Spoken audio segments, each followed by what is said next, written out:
Iodine deficiency was largely considered a solved problem in the developed world following the mass introduction of iodized salt in the early 20th century.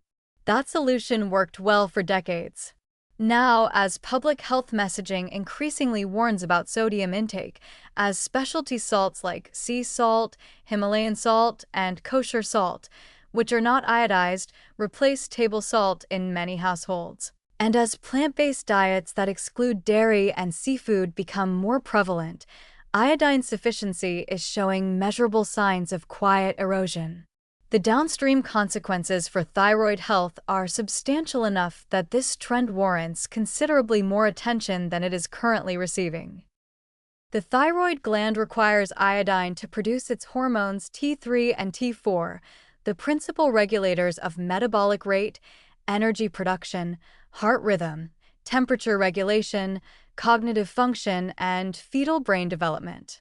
Iodine deficiency does not produce dramatic immediate symptoms in adults, but produces a progressive thyroid enlargement as the gland attempts to compensate for insufficient substrate, alongside subtle but accumulating metabolic effects. Weight gain, fatigue, cognitive slowing, sensitivity to cold, and impaired immune responses.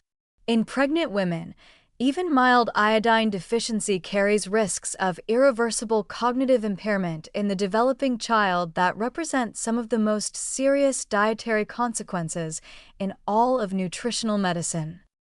Seafood is among the most concentrated dietary sources of iodine available, with fish, shrimp, and especially seaweed and iodine-rich shellfish providing substantial contributions per serving.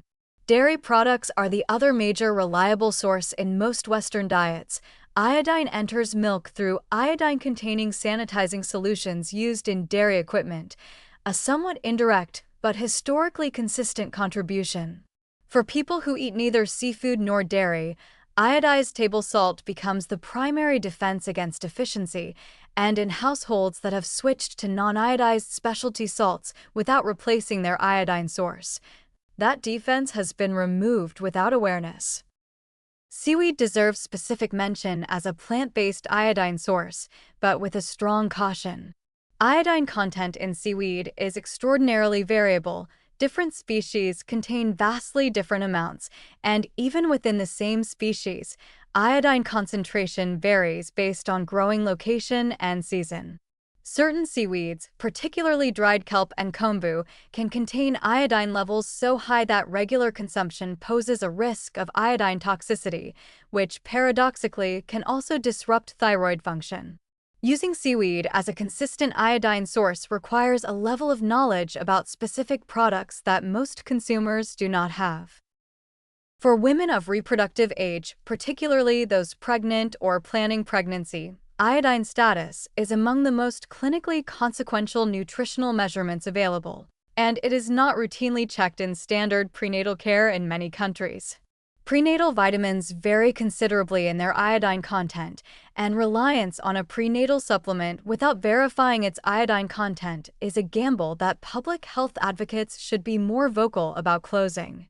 The solution is practical. Confirm iodine content in any supplement, include seafood or dairy in the diet at least several times weekly, and if excluding both, use iodized salt consciously and consistently.